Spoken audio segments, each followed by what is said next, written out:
주짓수가 대중에게 흥행하기 위해서 이제 어떻게 해야 될지 방향성에 대해 생각해 보셨는지 여쭤보려고 하는 찰나에 이제 무릎 보호대를 하시는 관장님들. 조금 뭐 세게 말해서 죄송하긴 한데, 그러니까 아 아닙니다, 아닙니다. 이제 그 관장님들 중에 뭐 주짓수를 사랑하시는 마음은 저는 알지만, 이게 사실 저도 주짓수를 계속해서 뭐 시합도 나가고 뭐 이런 게 뭐 대단한 게 아니라, 그 호브링야의 명언이 있잖아요. 그 챔피언은 챔피언에게서 나온다. 이제 근데 이제 그러니까 이거는 몸 관리에도 대입을 시켜보면은, 자기가 몸 관리 못하니까. 그리고 이거는 제가 논문으로 뭐 찾아보지도 못했고, 물론 뭐 못해봤지만 저의 음. 인상적인 기록이나 경험상 그 관장님의 기술 체계에 따라서 좀 어느 도장은 무릎을 많이 다치고요. 어느 아 도장은 어깨를 많이 다치고, 네, 좀, 그러니까 특정 관절이 있긴 하지만, 뭐 어 손목이나 손가락은 이제, 어, 공통적인 부분이니까요. 제외하고, 좀, 데라이바를 많이 하는 도장에서 만약에 이제 무릎이 많이 다치거나, 이제 뭐 이렇게 하프가드 많이 하는 도장에서 조금 이제 어깨가 많이 빠지거나 이러한 네네. 현상들이 있습니다. 그러한 부분들이 좀 이제 관리가 되면은 좀 좋은데, 관장님들께서 몸 상태가 안 좋다는 거는 이제 그것에 대해서 관리하는 법을 좀 모르신다는 거죠. 아 그리고 이제 이러한 부분은 이제 조금 아쉬운 게, 이렇게 뭐 최도화 관장님이나 이제 여타 1세대 관장님들은 사실 다른 운동에서 10년이나 이제 아니 20년 이 정도 이제 그 운동에서 경험을 쌓고 오신 거잖아요. 네. 그래서 이렇게 뭐 어디서 어떤 운동 하다 왔냐 이게 중요한 게 아니고, 운동에 대한 경험치 자체가 기초 운동이나 이런 부분에 대해서 일단은 10년 이상 되면은 이제 기초적인 몸 관리 운동도 할 줄 알고요. 스트레칭이나 이런 부분들에 대해 음. 경험이 많잖아요. 그러니까 태권도가 막 어린이 하지만, 태권도 체육관 개관을 하려면 일단은 엄청난 시간과 그리고 자격증이 필요하잖아요. 대학교까지 나와서 맞습니다. 이제 연수원까지 가서 하는 건데, 조금 주짓수의 특성이라고 하지만 조금 자율성이 있지만, 그 제자들은 좀 아쉬운 거예요. 그러니까 주짓수 좋아서 차리는 거는 제가 말릴 수 없고 너무 좋지만, 그 관장님들에게 질문을 드리고 싶은 게, 제가 이래서 아마 사람들이 많이 이렇게 제가 팀에서 많이 나온 것 같은데요. 그러니까 제 앞에서, 그러니까 자랑스럽게 수업할 수 있고, 어떤 아. 사람이 이렇게 몸 관리 못 하는데 그 관원에게 그래도 이런 동작은 하지 말라, 그러한 동작들이 그 관원에게 필요한지, 아니면 그 관원이 그 동작을 수행할 수 있는지, 그런 걸 볼 수 있는 눈이 있냐라고 지도를 하려면 이제 그렇다는 거죠. 네. 음. 그러한 부분이 없이 아. 그냥 좋아서 차리는 거면 사범님만 하면 되잖아요. 그래도 너무 행복하지 않습니까? 근데 이제, 네, 그렇다는 거죠. 네. 음. 주짓수라는 운동은 그 누구한테 배우냐에 따라서 엄청 위험한 너무, 운동이 될 네, 수도 너무, 있고 그렇죠. 굉장히 안전하고 정말 재미있고 즐길 수 있는 운동이 될 수도 있다는 말을 조은희 선수가 굉장히 상세하게 말씀해 주셨습니다. 뭐 이게 누구를 뭐 저격하는 게 아니고 이제는 주짓수가 대중화를 위해서 이런 정말 전문 지식이 있으시고 또 거기에 대한 애정을 이런 관원들과 제자들의 케어에 쪼금만 더 투자해서 가르치신다면 충분히 '대중에게도 다가갈 수 있다.' 하나 더 있는데요. 그러니까 네. 주짓수의 특성이면서, 이제 주짓수가 물론 처음에 이게 적응을 못하고 나오는 관원들도 많지만, 또 신기하게 돌아오는 관원들도 많잖아요.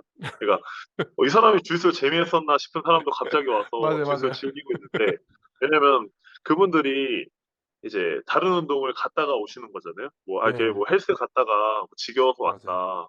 예전에 주짓수 했었는데, 네. 이런 분들이 많은데, 요게 좀 포인트인 게, 물론, 그러니까 천하제일 무술대회 가서 좋았던 점은, 그 이제 첫날에는 서로 싸웠지만 이제 둘째 날 밤부터는 되게 친해지면서 각자 자기 무술을 흥행하기 위해서 엄청난 열정과 생각들이 있구나 싶었는데요. 저는 음. 주짓수의 흥행과 발전만을 위해 생각하자면, 학교 체육으로 들어가서 이제 대단한 걸 가르치는 게 아닌 거죠. 15주 동안이라도, 이제 보통 학기가 15주니까요. 대학교는 이제 15주 동안 주짓수에 대한 좋은 느낌을 줘서 이제 나중에 성인이 되거나, 아니면 이제 취업을 하고 나서 어떤 운동을 시작했을 때 주짓수에 더 적응도 빠를 거고 마음 편하게 접할 수 있게 환경을 만들어 놓는 게 제일 음. 좋지 않나. 외국 야. 가서 이게 대한주짓수회 소속으로 국가대표 자격이나 아니면 이제 그러한 소속으로 제가 외국 시합을 나가면서 느낀 거는 이제 카자흐스탄이나 몽골에서 막 100명씩 오거든요. 유소년만 한 60명씩 오고요. 근데 그 아이들의 그 웃는 모습과 막 이렇게 주짓수 하는데 과감하면서 그 나이 때는 거의 다치기 힘들잖아요. 높이도 네. 낮고 그리고 저한테 막 와서 스파링 한판 하자고 하는 모습이 이게 그 밝은 아이들이지 이게 조금 막 환경이 우리나라가 좀 아쉽지 않나 그러한 생각을 음. 많이 했습니다. 아 정말 그 경험에 빗대서 좋은 말씀해 주셨습니다. 그러면 조은희 선수도 뭐 슬럼프 온 적 당연히 있으시겠죠? 네. 네. 어떻게 극복하셨습니까? 일단은 제 슬럼퍼는요, 어, 화이트 때 일단은 그 이제 이렇게 또 이게 자랑. 밑에 라인이 제 메달인데요. 보면 아시겠지만 좀 은메달, 동메달이 많습니다. 네네. 그러니까 제가 화이트 때는 그 바삭이라는 그 요 브랜드인데요. 이제 네네. 여기서 채널에서 쪼랩스라는 그러니까 이렇게 지금 선수들의 쪼랩 시절을 리뷰하는 영상이 있거든요. 네. 근데 거기에 제 첫 대회 영상이 있는데요. 제가 정말 못했습니다. 오. 그래서 제가 뭐 힌디 때는 슬럼프 거의 없었고요. 뭐 잘하는 것도 없고 그냥 재밌게 했으니까요. 보라티 때부터 이제 좀 시합을 많이 나가면서 첫 번째 슬럼프가 왔는데요. 그때 제가 보라티 첫 시합부터 연달아 세 번 박범준 관장님과 시합을 했거든요. 아. 근데 뭐 세 번 다 졌습니다.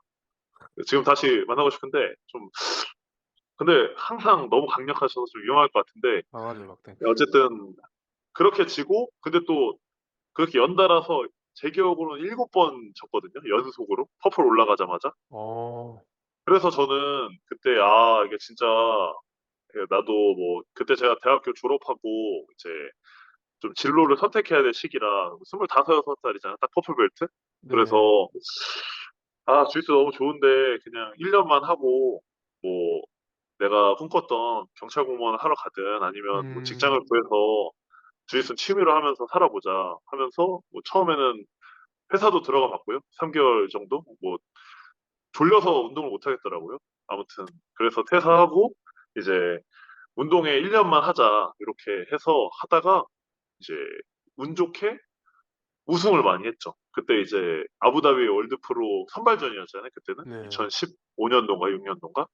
그래서 선발되면 공짜 티켓이 나오면서 가는 거였는데 그때 체급 2등, 애솔루트 2등 해서 못 가긴 했지만 뭔가 가능성이 보이는 거예요. 네. 그리고 이제 스파이더가 열렸죠. 스파이더 퍼프러가 열리면서 음. 물론 떨려서 뭐 아무것도 못하고 이제 그 당시 유동민 선수에게 졌지만 음. 그러한 경험들이 또 1년만 더 하자로 바뀌어서 또 1년 더 하다가 2017년도에는 제가 뭐가 있었는데 기억이 잘 안 납니다. 또 뭐가 어. 있었거든요. 이벤트가. 그리고 18년도에는 처음으로 국가대표가 되면서 나는 좀 이 길로 더 가도 되겠다 어. 싶기도 하고 2018년도부터 저는 문디알과 페남을 뛰었거든요. 왜냐면 저는 항상 그 국내에서 1등을 못 하는데 외국을 나가는 게 의미가 있나 싶기도 했고요. 좀 그랬었는데 뭐 아무튼 슬럼프 얘긴데요. 슬럼프는 제가 생각해보니까 그 정호원 그 국가대표 코치님이자 뭐 우리나라 좀 레전드시잖아요. 아시는 네. 분들은 아시는. 정호원 선수 인터뷰였나요? 그 옛날에 그 블랙벨트 코리아 기억나실 거예요. 그 네네. 인터뷰 알죠. 재밌었는데 거기에 있었던 글인 것 같은데 슬럼프는 최고에게 오는 건데 뭐 사실 생각해보면 제가 음. 최고는 아닌 거죠. 네. 그리고 극복하는 야. 방법은 그냥 뭐 많죠. 뭐 쉬는 방법도 있고 그리고 저는 그냥 일상생활로 돌아옵니다. 너무 뭐 시합에 지는 거 싫어서 근데 저도 그 지는 지는 날 바로 그 자면서 그런 생각을 하거든요. 그러니까 선수로서 내가 진짜 끝인가? 이제 진짜 이제 이게 이러한 자괴감이 너무 싫은데 이게 너무 싫다. 근데 끝인가라고 계속 되물었을 때 절대 아니죠. 아직은 뭐 더 뛰고 싶고 그러면 뭐 사실 하냐 안 하냐의 문제라서 그냥 뭐 해야 네. 되면 그냥 하자. 뭐 어쩔 수 야. 없구나. 언젠가 그 어덜트에서 은퇴하는 날이 오겠죠. 그러면 이제 제가 이렇게 지거나 아니면 했을 때 되물었을 때 이제 어덜트 끝이야 넌. 이제 이런 대답이 올 것 같습니다. 어. 시합 얘기 나와서 말인데 그 화이트 벨트가 막 도장 같은 네네. 데서 스파링하면서 그 실력만큼 시합에서 나오지 않는다. 네네. 그런 질문이 있었는데 네. 과연 이렇게 되면 어떻게 해야 될지 훈련 방향을 뭐 바꿔야 아 되는지 아니면 뭐 조금 친절하게 설명드리자면 일단은 좀 컴피티션적으로 하시면은 진짜 쪼끔 더 시합에 적응하실 것 같고요. 왜냐면 시합에서 템포가 좀 빠르잖아요. 그렇죠. 그리고 좀 제가 저희 이제 도장 아이들에게 세게 말하는 톤으로 가자면 그냥 상대가 나보다 잘하니까 진 거라고. 이제 그러니까 도장에서의 파트너들보다 이제 시합에서의 상대방이 더 세기 음. 때문에 내가 안 나왔다고 생각하지만 이 투기 종목의 특성은 간단하죠.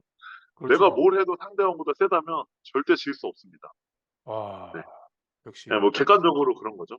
그러면 조은희 선수가 그 국내 선수 중에 가장 기억에 남는 시합에서 만났던 선수 중에 배성민 선수죠. 그러니까 뭐 제가 뭐 아 여기서 박범준 선수, 박범준 관장님, 뭐 이사영 관장님, 뭐 저를 다 이겼던 선수들을 나열할 수 있지만 지금 기억에서 잊혀지고 너무 네네. 뭐 라이벌이지만 너무 보고 싶고 그러니까 이제 그 기억에 남는 선수는 배성민 선수죠. 그렇게 아 치열하게 시합을 많이 뛰었던 선수는 저는 없었던 것 같습니다. 그 승리에 대한 열망이 물론 뭐 모두 뛰어났지만 그 간절했다고 해야 되나요? 나이도 조금 있는 형인데요. 네. 근데 뭐 코너 대 앤젤리스까지 이렇게 그 집으로 보내는 모습 보고 막 대단하다 싶었습니다. 한때 굉장히 좀 유연한 인버티드 가드로 해서 굉장히 유명했었는데 저 배성민 선수 조금 스토리 그 네. 이야기 들어도 되나요? 네네. 네. 뭐 아시는 분들은 근데 아마 아무도 모르실 거예요. 배성민 선수는 일단은 노기 선수 출신이잖아요. 네. 그 텐스 플래닛 코리아 이제 그 최명규 관장님과 되게 친한 친구 사이거든요. 음. 근데 제가 배성민 선수 처음 본 건요. 그때는 배성민 선수일 줄 몰랐고요. 그 무의 컵이라고 있었는데요. 그때 네. 제가 블루 벨트로 이제 더블 골드 하던 시절에 아마 장인성 관장님께서 그때가 장인성 선수의 시대였어요. 어. 그때 이제 시대 서막을 알리는 이제 시대였는데요. 그 배성민 선수가 장인성 선수랑 이제 도복 시합에서 만난 거죠. 근데 배성민 선수가 도복 시합을 주로 도복을 안 했는데도 도복 시합에서 성적을 좀 잘 거두고 있었습니다. 근데 이제 장인성 선수를 만났을 때 좀 쎄한 느낌을 받으면서 처음에 지고서 어, 이 사람 잘하네 이러면서 그 다음 시합에서도 만났는데요. 배성민 선수 또 진 거죠. 근데 오. 그렇게 하다가 배성민 선수가 훈련할 때도 없고 그러다 보니까 장인성 선수를 잡으려고 간 건 아니고 장인성 선수에게 이제 시합 때 이제 뭐 잡으려고 한 건 이기기 위해서 음. 와이어까지 갔습니다. 어. 그러니까 와이어 선수부에서 제가 맨날 만난 거예요. 그때 저도 와이어 선수부를 갔으니까. 그래서 그런 모습을 보면서 와 저렇게 도복도 완전 하나였어요. 그 쇼요를 입거든요. 네네. 두 개인가 그 검은색도 입고 있는데 와 그렇게까지 이제 장인성 선수에게 멋진 모습 보여주려고 근데 그때 가서 보면 이거죠. 그러니까 선수부를 많이 가다 보니까 친했어요. 제가 보기에는. 이제 근데 장인성 관장님에게 장인성 선수가 이제 배성민 선수에게 형 이래도 이제 음. 배성민 선수는 이제 훈련은 같이 하지만 좀 이렇게 내외하면서 네. 좀 그 사람에 대한 이제 집중과 열망을 보여주고요. 아마 마지막이 첼스입컵일 겁니다. 네. 첼스입에서 배성민 선수와 장인성 선수가 이제 시합을 펼쳤는데 어드 하나로 장인성 선수가 이기고요. 아. 그리고 이제 배성민 선수가 이제 브라운 벨트에서 와이어로 넘어갔죠. 와이어에서 음. 같이 훈련하다 보니까 친해지니까 어쩔 수 없는 부분이잖아요. 그렇게 되면서 이제 그렇게 긴 스토리는 저는 옆에서 지켜보면서도 깜짝 놀랐습니다. 아, 노기에서 도보까지 넘어와서 또 아시안컵에서 그런 성적도 거두고 아쉽게 뭐 부상으로 사라진 음. 네. 아쉬운 선수. 네. 참 저도 그 스토리를 듣고 굉장히 안타까웠는데 일단 그러면 요즘 주짓수 씬에서 특히 국내는 뭐 이렇다 할 약물 검사를 해서 뭐 이렇게 걸리는 그런 선수 없지만 해외에는 그런 많잖아요. 네네. 혹시 국내에도 있다고 생각하십니까? 국내 어, 지금 알려지지 않은 선수들도 뭐 있고요. 네. 그러니까 국내에서 안 알려진 선수들이죠. 그리고 뭐 이제 대충 뭐 선수들끼리는 대충 알기 때문에 이제 아마 질문이 이제 약물에 대한 저의 생각이 어떤가 네네. 이제 주짓수 그건데 선수가 약물 사용하는 거에 대해서. 솔직히 뭐 사용할 생각 있었냐 없었냐 하면은 없었다고 하면 거짓말이고요. 그리고 이제 음. 근데 이제 제가 정신 차린 두 가지 계기가 있는데 첫 번째는 무서워서고요. 그리고 두 어. 번째는 그 예전에 저를 트레이닝 해주신 무브레 코치님께서 아 얘네 약물 했다더라. 아 근데 아 그럼 저도 좀 아 이렇게 좀 장난식으로 말했다가 그러면 그 코치님께서 말씀하신 게 그러면은 너 하면은 두 번 철도 할 거고 음. 밑에 애들도 하게 될 텐데 저는 이제 그거는 그것도 안 되죠. 무섭기도 하고 그것도 더 싫죠. 그러니까 왜냐하면 음. 어차피 저를 따라갈 거기 때문에 지도자로서 그러니까 저는 지도자로서는 그거는 최악이지 않나 음. 싶기도 하고요.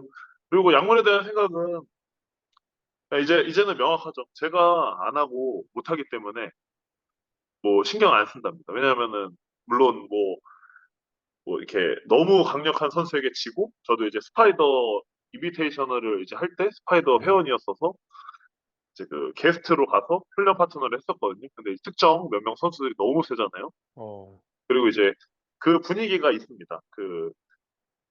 저 선수는 약물을 너무 많이 써서 좀 배척당하는 선수들이 있거든요. 좀 왕따 같은 선수들도 있고, 뭐 네. 팀적으로도 그렇지만요. 네. 이제 그런 선수들 보면서 저렇게까지 뭐 그러한 부분도 대단하지만 뭐 나는 음. 어차피 못하니까 그냥 신경 안 쓰는 게 최선이다라고 생각하고 그냥 운동하고 있습니다. 국대가 득실득실한데 리라짐이. 네네. 그 비결이 뭡니까? 조은희 선수의 지도력? 그러니까 제가 퍼센테이지 따지는 걸 좋아해서요. 한 30% 정도?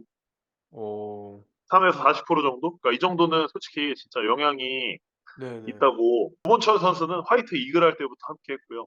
네. 뭐 그전에는 뭐 군대 갔다 와서 좀 볼 수가 없어서 그 동생도 네. 같이 하다가 동생은 지금 군인해서 결혼하고 아기 낳고 잘 살고 있는데요. 솔직히 선수로서 성적을 내려면은 타고난 부분이 필요하다고 아마 다 인정을 하실 거예요. 그래서 저는 네. 뭐 선수 한다거나 아니면 이제 좀 이런 길로 가려고 하는 사람들이 있을 때 좀 객관적으로 이야기를 나눠보거든요. 솔직히 이 정도 재능이면 와서 해도 되고 이 정도 재능이 아니면 솔직히 좀 진짜 노력할 생각 아니면은 안 오는 게 좋다. 음. 왜냐면 아닌 건 아닌 거고. 그리고 집에 돈이 얼마 있냐도 물어봅니다. 음. 왜냐면 이제 뭐 집에 부양해야 될 가족이 있다면 사실 이런 거 꿈도 꾸지 말고 그냥 즐겁게 주짓수 하면서 돈 벌면서 나중에 기회 되면 하는 게 좋다. 이런 얘기도 하고요. 뭐 아무튼 이렇게 많다고 하는데요. 사실 구본철 선수로만 제가 말씀을 드릴 수 있기 때문에 이제 말씀을 드리자면 저는 그 시스템이 되게 중요하다고 생각합니다. 그러니까 시스템이 뭐냐면요. 이렇게 그 선수에 맞게 필요한 부분이 충족될 수 있게 환경과 시스템이 있어야 되는데요. 솔직히 퍼플벨트까지는 수업 잘 들으면서 이제 스파링 많이 하고 경험 많이 쌓으면서 자기의 주짓수를 가다듬으면서 시합을 많이 뛰는 게 제일 좋거든요. 네. 근데 이제 뭐 다 많이 보셔서 아시겠지만 군대 갔다 오거나 아니면 보라띠부터는 보라띠까지는 잘하는 선수들 많잖아요. 외국에도 그렇죠. 많고 그렇죠. 우리나라에도 많고 근데 거기서부터는 이제 자신이 찾아가는 능력이 있느냐입니다. 그러니까 음. 이게 제가 뭐 엔터테이너나 이러한 요소들이 중요한 게 주짓수만 해서 세계 최고가 될 수 있다면 주짓수 제일 많이 하는 사람들이 세계 최고가 되었겠죠. 근데 맞죠. 이제 어떤 종목에서 세계 최고가 되려면 다른 종목이나 아니면 다른 이제 운동이나 아니면 다른 컨텐츠적인 요소죠. 그러한 부분들이 밑받침이 돼야 거기서 음. 인사이트를 얻으면서 발전을 할 수 있다고 저는 생각하거든요. 제가 운 좋게 대학원도 갔고 뭐 좋은 지식 많이 배웠지만 그게 주짓수 안 하는 사람이었다면 주짓수에 도움이 안 됐겠죠. 근데 네. 주짓수를 먼저 하다가 이러한 지식들을 배우니까 좀 시너지가 일어난 거고요. 그리고 구본철 선수 이번에 제가 진짜 느낀 건데요. 저희가 물론 스탠딩 훈련을 하지만 구본철 선수가 이제 오버 더 톱이라는 팔씨름 대회를 이제 네. 나가서 이제 그러니까 그것도 근데 제가 같이 간 거거든요. 제가 연락이 와서 이제 음. 구본철, 김규민, 김정철 저까지 해서 같이 나가면 안 되겠냐 해서 그냥 일산에 가서 방송 그냥 경험하려고. 왜냐면 그것도 방송물이라고 스파이더나 이런 데서 덜 떨게 되잖아요. 그래서 네. 이제 그런 물을 먹여보려고 데려갔는데요. 뭐 구본철 선수만 살아남았죠. 이제 어. 근데 구본철 선수가 거기 살아남은 게 이제 뭐 결과적으로 어떠한 결과를 낳았냐고 한다면 거기서 이제 각종 운동 선수들과 친해지게 된 거죠. 와. 그래서 거기서 친해진 게 이제 서울 방배동에 있는 레슬링 연구소에서 네. 관장님을 하고 계시는 이성호 관장님이라 그래서 이제 레슬링 선수 출신이거든요. 네. 그분과 친해지게 된 겁니다. 그래서 이번에 그 아시안 선수 갔다 와서 바로 그 국가대표 평가전이 열렸어요. 그 아시안 네. 게임을 1위를 하면 거의 웬만해서 가는 그 평가전에 스탠딩이 필요하다 그래서 구본주 선수가 그냥 알아서 얘기해서 다니더라고요. 저한테 연락해서 화목의 밤에 좀 늦게 온다고 가서 레슬링 야. 하고 오겠다고. 그러니까 이런 것처럼 지금 이제 특히나 가을띠 이상부터는 자기가 필요한 게 있으면 알아서 찾을 수 있는 능력도 필요하고요. 환경도 필요한 겁니다. 와. 그래서 와, 멋지다. 필요하단 거죠. 그 스탠딩 연습에서 이제 노영환 관장이 이번에 넘어간 거 아닙니까? 이번에 다 넘어갔습니다. 네. 오. 그러니까 고문현 선수가 원래 그 저희가 싱글렉, 더블렉 아니면 이런 기본적인 레슬링 훈련을 하기 때문에 네. 괜찮았었는데 그 타이밍과 그리고 이제 이성호 관장님과 친하기 때문에 그 수업 후에 노기 스파링을 겨우 2주 했는데 그렇게 효과가 그러니까 밑바탕이 돼 아. 있었으니까 나온 거긴 하지만 그리고 솔직히 개인적으로는 노파심이 좀 났죠. 왜냐면 저의 스타일상 저는 뭐 가드 가서 이렇게 공방을 펼치면서 네. 이기는 스타일인데 하지만 이제 터치하지 않습니다. 왜냐하면은 뭐 사실 선수들 그러니까 저랑 같이 하는 파트너들의 결과가 나쁜 거는 제가 안타깝긴 하지만 선수가 더 안타깝고 그리고 이제 뭐 좋은 표현은 아니지만 뭐 너네가 우승해도 내 인생에 도움은 조금 되긴 하지만 뭐 나한테 돈이 들어오는 것도 아니고 그렇기 때문에 그냥 한번 최대한 자기가 찾아보는 게 진짜 중요하다라고 음. 했는데 고무준 선수가 이번에 잘 찾아가서 멋진 모습 보여줬죠. 아, 정말 아니 구본철 선수도 있고 뭐 주성현, 그다음에 네, 김나현, 네. 송태무 선수. 일단 저기 리라짐에 아주 좋은 선수들 많은데 구본철 선수 얘기가 나와서 말이지만 조원희에게 구본철이란 각별한 사이 계속 같은데. 있어, 네? 각별한 아, 사이 같은데. 계속 있어줘서 되게 고마운 이제 친구고요. 뭐 음. 사실 그렇게 각별하진 않습니다. 그렇습니까? 아니, 그러니까 저는 그러니까 각별은 한데요. 사실 운동하는 시간 빼고는 저는 같이 많이 지내지 않습니다. 왜냐면은 그러니까 그 관계상 아, 같이 있으면 잔소리 할 거잖아요. 그러니까 뭘 하든. 그래서 그렇죠. 저희 주말에 카톡도 서로 안 볼 겁니다. 오. 뭐 저에게 고번찰이라고 한다면 그냥 뭐 파트너, 그냥 이제 음. 오래 있어줘서 뭐 고마운 파트너라고 할 수 있습니다. 아, 구본철 선수도 조원희 선수를 굉장히 좋은 스승과 파트너로 생각할 것 같습니다. 어 그렇다면 앞으로 그 조원희 선수 주짓수 라이프에 목표가 있을까요? 항상 저의 목표는 뭐 한없이 멀지만 세계 챔피언이고요. 그러니까 아, 어떻게든 한번 그 해보려고 예 되게 막 아둥바둥하고 있는데요. 물론 점점 멀어질 수도 있지만 또 어떠한 부분은 가까워지고 있거든요. 국가대표 조금 내려놓으면서 조금 더 IBJF 시합을 보게 되었고요. 아부다비도 좀 네. 더 뛸 수 있을 것 같고 음. 그 트렌드에 맞게 좀 변화하려고도 하고 그리고 이제 목표는 세계 챔피언이고 그리고 이제 인생적으로는 뭐 저녁에 주짓수 체육관을 운영하면서 낮에는 조금 이제 재활 쪽이나 주짓수에 조금 음. 도움되게 이제 석사 과정도 거의 끝나가서 저는 대학교 강의도 많이 하고 싶고요. 대학교에서 15주 아. 동안 주짓수를 교양 과목으로 배운다면 얼마나 재밌을까 싶기도 하고요. 그리고 15주 배우면은 방학 때 주짓수 하잖아요. 야. 그러면 뭐 얼마나 이렇게 도움이 될까 서로. 야, 진짜 주짓수를 되게 체계적으로 공부하는 친구고 그다음에 선수고 참 멋집니다. 그러면 와, 이렇게 긴 인터뷰 마지막으로 주짓수 수련자들에게 한마디 네. 할 수 있다면. 어, 주짓수 특히나 대한민국 주짓수 수련자들에게 말씀드리고 싶은 건요. 주짓수를 절대로 1, 2년짜리 운동으로 보지 말아줬으면 좋겠습니다. 그러니까 뭐 이제 화이트 때 우승 많이 하고 블루 때 우승 많이 하고 열정 넘치게 하는 거 너무 좋고 좋지만 항상 그 열정의 그 총량을 잘 고민하시고 그리고 걱정하시면서 하셨으면 좋겠어요. 그러니까 무슨 말이냐면 제가 이제 12년 차 되고 이제 다른 관장님들 뭐 20년 차 된 관장님들도 있고 그분들이 하시는 모습을 보면서 아, 저 정도까지도 더 재밌게 할 수 있고 그런데 너무 짧게만 생각해서 유튜브나 아니면 이제 저도 뭐 쇼츠 많이 보거든요. 이제 그러한 부분들이 뇌를 자꾸 단기적인 거나 아니면 이제 자극적인 것에 현혹돼서 이게 금방 안 된다고 해서 질려하고 그리고 이러한 방식으로 접근했을 때 안 됐을 때 거기에 충격을 너무 받고 주짓수를 그만두는 일이 없었으면 좋겠습니다. 모든 부분에서 말이죠. 와 정말 그 마지막 말도 좀 생각하게 만드는 굉장히 유식한 답변이었는데 조원이라는 사람이 주는 영향력이 굉장히 크다. 그리고 제 개인적으로 느끼기에도 조원이는 뭐 정호원, 노영함, 황명세, 최완기 그런 선수들 반열에 나중에 충분히 올라갈 수 있는 실력과 그런 또 지성을 겸비하는 아주 좋은 선수로 성장하지 않을까. 그 밑에 후배들이 보고 굉장히 많이 따르고 롤모델로 삼을 것 같은 선수라고 제가 인터뷰를 하면서 굉장히 많이 느낍니다. 세 편에 잘라서 네, 아, 네 아니 근데 너무 좋은 말씀이 많아서 이게 좀 자를 게 없어요 사실. 고생하실 것 같습니다. 아닙니다. 아니고 제가 요거 편집하면서도 계속 태그하고 또 연락을 드리겠습니다.